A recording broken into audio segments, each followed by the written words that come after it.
আসসালামু আলাইকুম রহমতুল্লাহ। সম্মানিত দর্শক, আপনারা দেখতে পাচ্ছেন আরেকটি ইনকিউবেটরের কাজ শেষ করা হলো। এসি এবং ডিসি যেটি কারেন্ট থাকলে কারেন্টে চলবে এবং কারেন্ট চলে গেলে 12 ভোল্ট ব্যাটারি দিয়ে চলবে। দেখতে পাচ্ছেন একটি এসির লাইট এবং আরেকটি ডিসির লাইট দেওয়া হয়েছে। তো আপনারা দেখতে পাচ্ছেন এখন এসিতে চলছে। তো এখানে ব্যাটারিতে ক্লিপ লাগানো, আমি এসির লাইনটি বন্ধ করে দিচ্ছি। দেখুন সাথে সাথেই ডিসির লাইটটি জ্বলে উঠছে।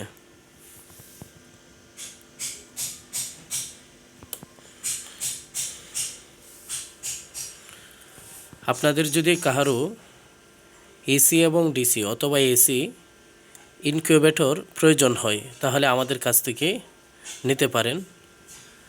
এই যে থার্মোমিটার দিয়ে আমরা চেক করে দিচ্ছি যে সব জায়গাতে তাপমাত্রা একরকম থাকে কিনা।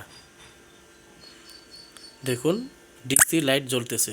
এখন আবার যদি সুইচটি দিয়ে দেই, দেখুন দেখুন এসি লাইট জ্বলে উঠছে সাথে সাথে।